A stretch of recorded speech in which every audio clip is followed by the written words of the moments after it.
tied up by Green. Throws it back up top. James puts up the three. Oh, it's good! LeBron James from downtown. What is up, guys? Welcome back to Three Guys on Mic. I'm William, joined by Aaron, Little Man Romero, and we're here to give our Week 9 predictions. I think there's going to be a lot of really good games, but more importantly, there's a lot of storylines that have been coming out in the past 24 hours. The biggest one we're going to lead into is Henry Ruggs. Let me give your thoughts about Henry Ruggs and that situation. It's obviously a terrible situation. Prayers out to the girl's family. Yeah. To Henry Ruggs' girlfriend. And, even to him. I know he made a big mistake, but hopefully he makes a full recovery. And, yes, he deserves a lot of the consequences from this because I think he doubled the alcohol meter or something like that. Yeah. Driving recklessly. Even the attorney, I think he said never in his 41 years he's never seen someone drive so reckless, going at 156 miles per hour. So, prayers goes out to all the families involved in this situation. It's just really sad to see a young talent he's probably never going to touch a football ever again. Yeah, most likely. Ever in his life. And he was only 2 years into his NFL career. So, with that being said, please do not drink and drive. Take other people's lives into considerations as well as yours because you never know what will happen. Yeah, going into this, it's a really sad situation to think about. You have a young lady who lost her life at 23 years old, right? 23? Her and her dog, too. She had her dog, yeah. A dog is burning alive, so is a young lady. That's someone's daughter, that's someone's granddaughter, that's someone's best friend, someone's significant other, you never know. And all that because you wanted to have some fun and drive in your Corvette going 156 miles an hour at 3 in the morning. It really isn't worth it. It's sad to see. And there's a lot of things, a lot of factors that come into play with this situation. Obviously himself, he's obviously being held responsible as he should. I think his friends as well that he was hanging out with, I think they need to be held responsible to a certain extent. Because if it's any of you guys, I'm not letting you guys get in a car when you're that drunk, being twice the limit. It's a sad situation. And then also one thing that I'm gonna point out, and I don't think it's on the same level, but his team as well. You have you're the Las Vegas Raiders. We're going through things with Josh Jacobs having a DUI last year. You have your head coach being let go because of emails, and then when you're finally starting to get everything together, you're kind of banding it together with your brothers again. This happens, and he's losing a lot of friends. He has a lot of friends in the NFL from college, and a lot of that. And it just sucks that he's just threw his life away. It's a sad situation, and hopefully it's the last that we talk about it. It sucks to hear about. But going into it, we're going to start off with the biggest game and the biggest headline out of today, and that is the Green Bay Packers and the Kansas City Chiefs. So Aaron, what do you think about this game? As we all know, Aaron Rodgers unfortunately got COVID. Yeah. And I don't know what was going on. Like he gave a fake vaccine card or something like that. He was trying to get past it. He was just trying to beat around the bush. Let's just say that with this COVID vaccine, or with the COVID resulting in a positive test. Yeah. So obviously, with that being said, I think the Packers are flying out Blake Bortles, and they're probably going to re-sign him. But I'd love to see Jordan Love get the start against the Chiefs. Yeah, he most likely is. I mean, if I'm going into this, Matt LaFleur or Jake with Jordan Love as my quarterback, I don't see any reason why I should be scared against this Kansas City defense. I shouldn't see any reason why he should have put up 21 plus points up and keep a fight with this Kansas City Chiefs defense. I mean, he's still going to have Devontae Adams. Yeah. Still going to have Aaron Jones. Still going to have Mercedes Lewis. I mean, they lost Robert Tonyan, which is very sad, to a torn ACL. He's going to have all these weapons still, right? Yeah. And that terrific defense to back him up. They're getting a big defensive coordinator back. So if I'm being honest, I think when it all comes together, it comes down to a close game. But I don't think Pat Mahomes loses to a second-year quarterback who hasn't thrown a pass in the NFL officially in a season officially. Yeah, I agree with you. I think it sucks that we were going to get a heavyweight matchup. Regardless of how the Kansas City Chiefs are playing, that's still a game you have to tune into. And I think that this game dramatically changes with Aaron Rodgers out. There's not too many teams that you could really afford to lose a player like Aaron Rodgers. But one thing that I can say with the Packers is that I think there's going to be another game for Aaron Jones and A.J. Dillon. I think there's going to be another game where you give them the ball. They're going to have to show why they're there, why they're getting paid. And again, like how Aaron was saying, you still have your receivers there who are still very, very good. Your defense is really good, playing the highest I've ever seen the Packers defense play in recent years. And yeah, but looking for the Kansas City Chiefs, I expect this team to struggle early on because this Packers defense is pretty good. But I do think that Patrick Mahomes and the Kansas City offense kind of got back to the basics a little bit. on Monday night against the Giants, but I still think that they're going to struggle. I think Mahomes is still going to be looking for that big play, but I'm still going to go and take the Kansas City Chiefs. I don't think Mahomes, later on in the game, I think he's going to find his rhythm. I think if it's a close game, whoever has the ball last, I trust in Patrick Mahomes over Jordan Love, so I'm going to go with the Kansas City Chiefs. The next game we're going to go ahead and go with is the Rams and the Titans. I think that's going to be a really good game. Again, we do know that Derrick Henry is out for 6 to 10 weeks with a foot injury. I think that this game is going to be very interesting when it comes to the Titans side. Ryan Tannehill, he's going to have to make some plays. He's going to have to be that guy in the locker room to band everyone together and to pull this win out. And one thing that I see from the Titans when I do watch them is that Ryan Tannehill, the Titans don't really make a lot of mistakes, and when they do, they come from him. They come from Ryan Tannehill. Yeah. A lot of picks that kind of you scratch your head and you wonder where he was looking. And I think that it's going to be hard when now you have to rely on him. Early on in the season, he was in the backseat. As you know, the frontrunner of MVP was playing for your team. Now he's out. You're going to have to rely on Julio, who hopefully is going to be on the field more. As you know, he's missed a few games due to injury. A.J. Brown is coming back together. As Aaron was saying in our last video, they're kind of finding their rhythm. But I think the Rams, adding Von Miller, your defense is already very good. And Cooper Kupp and Matthew Stafford are playing like the best quarterback and wide receiver tandem in the NFL right now. I think it's going to be super hard, especially when the Titans don't really have a defense that can really do anything that well. Your pass rush is pretty good. Mm-hmm. When it comes to your DBs, they're going to struggle against this good wide receiving core of the Rams. So I'm going to take the Rams in a big win. Yeah, it's hard to see to put the Titans to win this game without Derrick Henry. Because I've been saying this for a while, the Rams' run defense isn't really that good. It's all through their pass defense. With Ryan Tannehill, I feel like for them to win this game, he has to make a lot of plays with his legs. Yeah. Because I know they have McNichols and Adrian Peterson, but Adrian Peterson hasn't played a game in, 2 years? Yeah, it's been a while. It's been a while. McNichols is really a third down pass catching back. So if you want to win this game, you got to get Ryan Tannehill involved with his legs, which I don't think they can do very well against this Rams hungry defense. And like you were saying, these DBs for the Titans are just, it's all over the place. All the injuries that they have and them going into against Van Jefferson, Robert Woods, Cooper Kupp, Tyler Higbee, literally basically a Pro Bowl lineup. Yeah. And I don't see the Titans coming out on top. I have the Rams in this one at SoFi Stadium. The next game we're going to go with, and I think it's a really underrated game of the weekend, I'm going to go with the Panthers and the Patriots. Aaron, what do you see with this game? Yeah, I think two of these teams are in tough spots in their division. The Patriots are behind the Bills, obviously. And then the Panthers, you have the Saints and the Buccaneers. But like I said in the last video, I think the Panthers can make a run now that door is open because Jameis Winston is hurt. And I don't know how well this New Orleans offense is going to flow without him. But that defense is there. It will carry them a long way. But I still think the Panthers are very, very talented. Talented enough to steal a wild card spot this season still, I believe. And the Patriots are the same way. Well coached, a great defense. They have a phenomenal rookie in Mac Jones. But when it comes down to it, I think the Panthers know what they have to do. I think they have more fight. I think they're going to go in here just absolutely, I won't say punch the Patriots in their mouth. But I think they'll give them a good run for the money and they'll make a statement win. Oh, okay.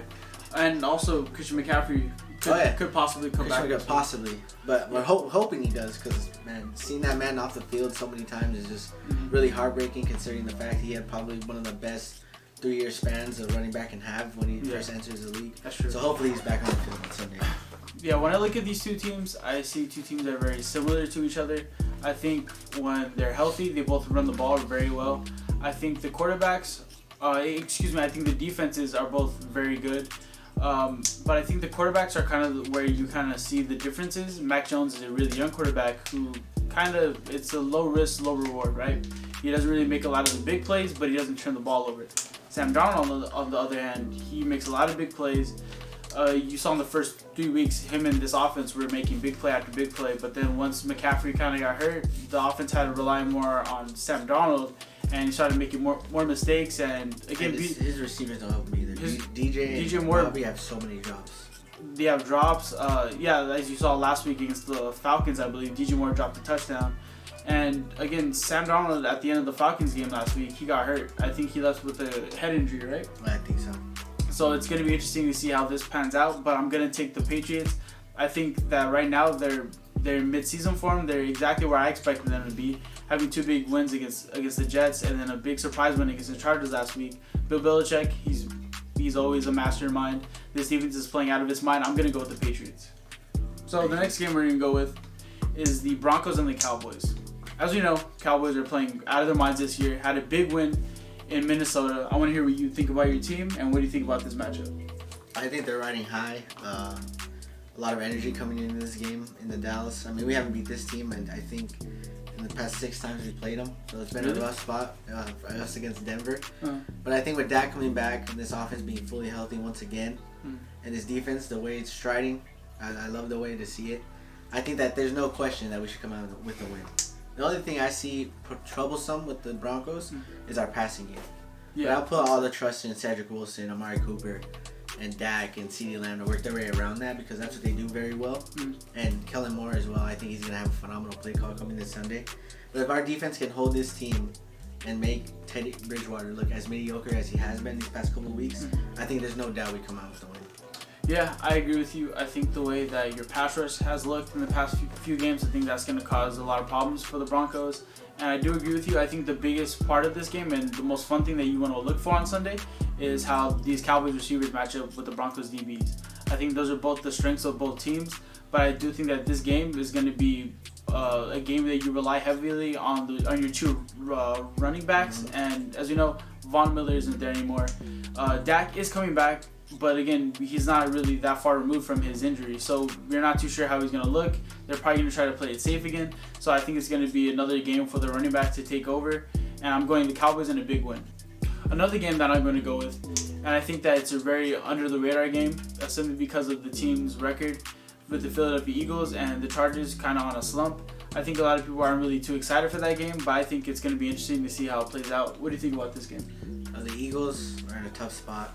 Coming off a big win against the Lions. But to see them, they need to stay on the run game. It has to happen if they want to win this game against the Chargers. And the Chargers, I mean, they're in a little bit of a tough patch, I want to say. And I think the Eagles can kind of exploit them a lot more because I'm not sure if the Chargers really have that much confidence in themselves anymore. Yeah. It doesn't really, because Mike Williams has shied away. Keenan Allen isn't playing that well. I mean, we kind of see him shine. Justin Herbert is starting to play like he was a rookie again, which is very bad to see when you're a Chargers fan, sitting at 4-3 now.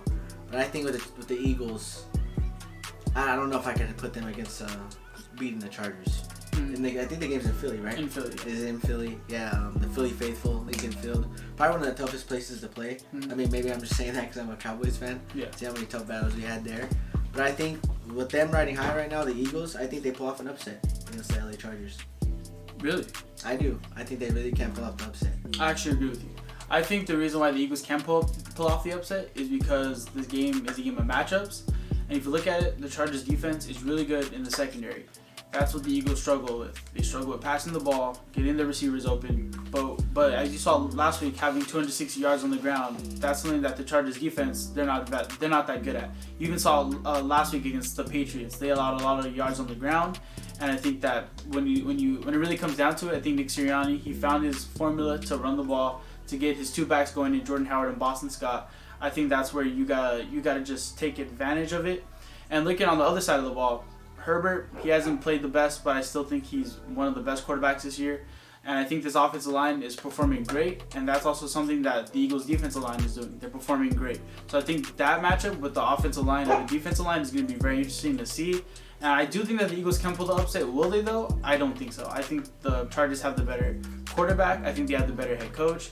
And again, even though they're on a 2-game slump, I still think they're going to pull it out, and I think they're going to win this game. Another game we're going to look at is the Browns and the Bengals. I think both of these teams are still playing fairly decently.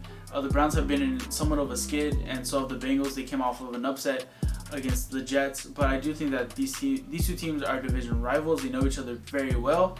And the biggest news that came out of Cleveland today was that OBJ he's pretty much not on the team right now. He was excused from practice. They're trying to figure out with his agent to see what they're going to do moving forward. As you know, he wasn't traded yesterday at the deadline. So what do you think about this OBJ situation, little man? I think it's fine. I'm pretty sure everybody feels his pain. We've seen all the plays where he's left open. Baker Mayfield simply just does not look his way. He's wasting his talent there in Cleveland. So I really do hope that he moves on from this. I mean, I think Cleveland, they were arguably better without him. Yeah. If I'm being honest. It's kind of where they made their little run until they signed all those free agents. But if he does leave, I want to name some teams I would love to see him go to. All right. First off, the Saints. We're still not. Well, it's been ruled that Michael Thomas isn't returning the rest of the year because of his ankle injury. But besides that, he wasn't really happy with his role in New Orleans. He hasn't been happy with the front office. There's some bad situation going on there.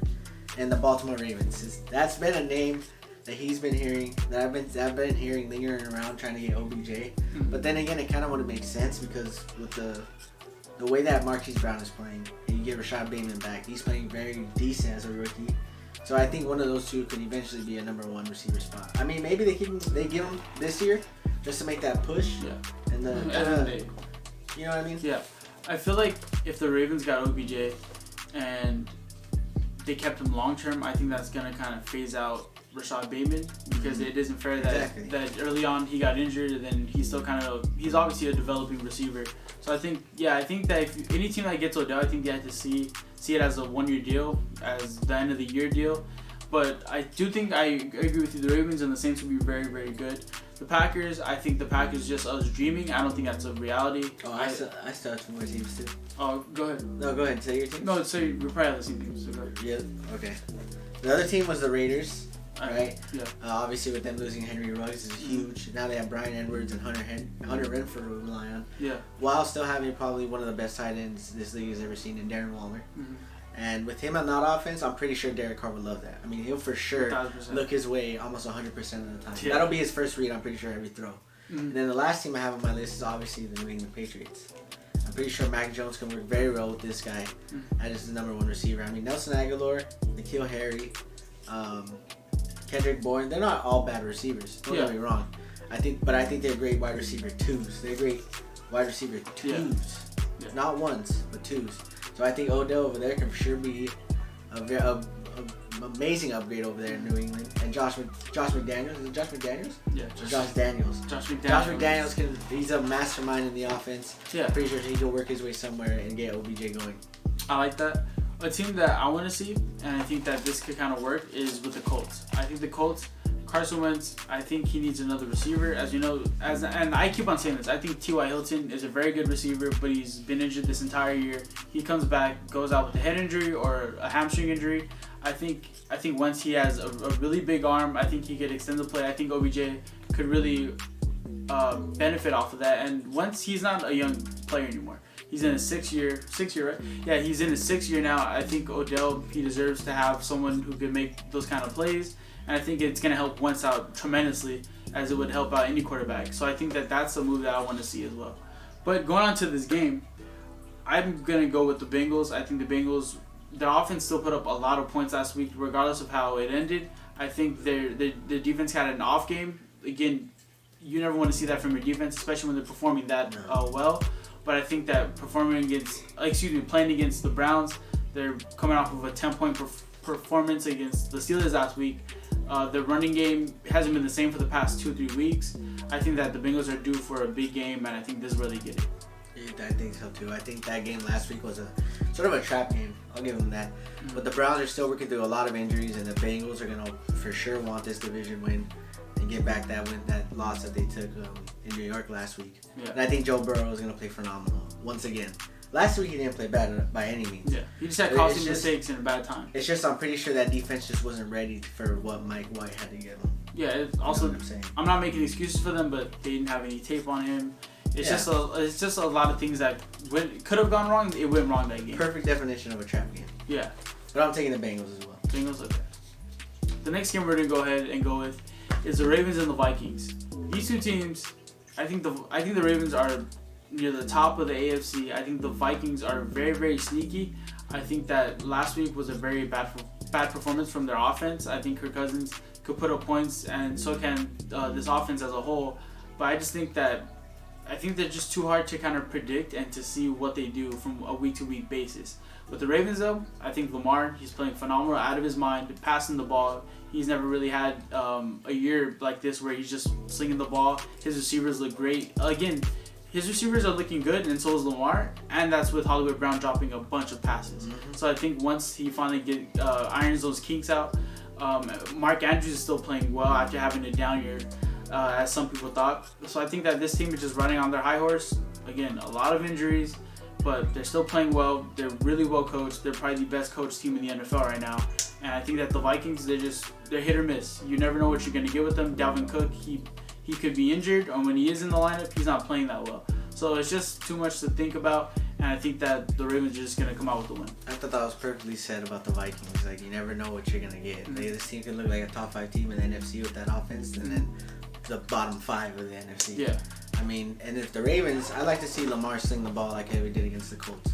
I think the pinpoint is to get to this Vikings defensive back. Their defensive backs. I don't think they're I don't think they're that good. All right, I would say that. I think they're the bottom half of the. Yeah. I know they're young, but Harrison Smith has just looked like he's downgraded so bad. I mean, some of the plays he was making on Sunday were just huge for them in that loss, and the reason why the Cowboys were able to come back and win that game were somewhat on him. And he's supposed to be the leader of this defense, the pinpoint, and him and Eric Hendricks. But with that being said, I still don't think those defensive backs can cover these fast wide receivers. And when he's throwing with Mark Andrews as well, I mean, it's all said and done. And Daniel Hunter, I think he went out on Sunday with the pec injury. So that's another loss. That's something that you were doing great as a team. You were rushing the passer really well, and one of your best pass rushers is out for the season. Can't catch a break with that guy. That concludes it for our games that we want to kind of dive into. Now is up for rapid fire. It's just, if you guys haven't really seen it yet, it's just a segment where we just skim through games, give our picks for the game really fast within about a minute or so. Now, the game that we have tomorrow night, Colts and the Jets. What do you think about that game? Oh man, if Mike White could put on a performance like he did on Sunday, I mean, it's gonna be all said and done with those Colts. But with that being said, I think the Colts have probably one of the best rushing games we've seen this year, besides the Titans. And I think they'll use that very well against New York, and I got the Colts. Yeah, I'm going to take the Colts as well. I think the Colts are fine and safe and sound as long as you stick to your running game, stick to the ground game. Let Carson Wentz be the backseat right now. He's coming off of two games where he's kind of made some mistakes. So I think this is the game. It's like Little Man said last week. It's a get-right game. I think this is a perfect game for the Colts to perfect their craft. Next game I'm going to go with is the Bills and the Jaguars. Jaguars, I picked them to win last week against the Seahawks. They looked flat out horrible. I do understand that James Robinson got injured, right? He got injured. I do understand that sucked. It's unfortunate.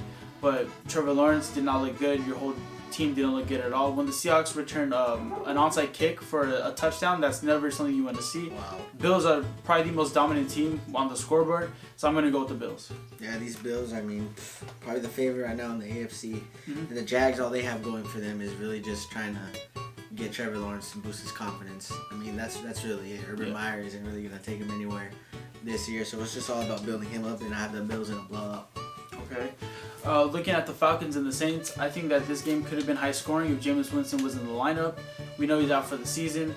I'm going to go with the Falcons. I think the Falcons are just, even though they came off of a weird loss last week against the Panthers, I still think that Kyle Pitts is kind of finding his stride in the season. Matt Ryan is going to look to go with him. I think they have a lot of talent on offense. And I just think that the Saints, their defense is very, very good, but I think that that's when you see your backup quarterback kind of make mistakes in this game, and I think I'm going to go with the Falcons. Yeah, that's another thing. We never really touched on it, but Calvin Ridley said that he wants to step away from football and work on his mental health. Which is totally respect. We get that 100%. And with Kyle Pitts and Cordell Patterson, who I think is going to be a Pro Bowler this year. 1,000%. He's having probably one of the best year of his career. They're finally utilizing him in the offense as a wide receiver and running back. Yeah, mostly running back. He's playing phenomenal. But with that being said, I still don't think the Atlanta Falcons have the firepower on this offense to go up against this New Orleans Saints defense. This is really what's going to carry them the rest of the year, the Saints. Yeah. With Trevor Siemian or whoever they throw in at quarterback. And I have the Saints in a close one. Okay, next game I'm going to go with is the Raiders and the Giants. Raiders and the Giants, I think this is going to be a blowout game. I think the Raiders are kind of finding their stride. As I said, their past 2 games removed from John Gruden from the office. I think that this team had their 2 best wins against the Eagles and the Broncos, and I think that Derek Carr's playing at too high of a level right now. The Giants don't look good at all in any game. I'm not a big fan of them, especially with all the injuries that they're going through. So yeah, I'm going to go with the Raiders. Yeah, I have to agree. The Raiders are riding high, and the Giants' defense isn't what it was last year. And I think the Raiders can get a lot of easy points off of them. Next, I'm going to go with the Bears and the Steelers. I think this is a really good game. I think that Justin Fields is going to have a huge test on his hands going against the Steelers defense that's very good. In my opinion, top 10 at least. And when you look at this last week's game, Justin Fields against the 49ers, Matt Nagy was out due to COVID. and that offense just looked completely different. They were utilizing his legs. No, I'm just saying they were utilizing his legs. It's foul because of how different it looks. Yeah, how different. It was like night and day. They were moving the pocket around. Justin Fields was making phenomenal throws. You saw that play where he scrambles to the right, scrambles back against the left, and takes it 30-plus yards for a touchdown. So I think that's something to build off of. But I'm still going to take the Steelers. They found their way to win ugly this season, and I think it's working. Yeah, I got the Steelers in Pittsburgh. I think I expect to see Justin Fields in the dirt a lot this time around with how terrible that O-line is. And I expect to see a big game from Najee Harris. Yeah.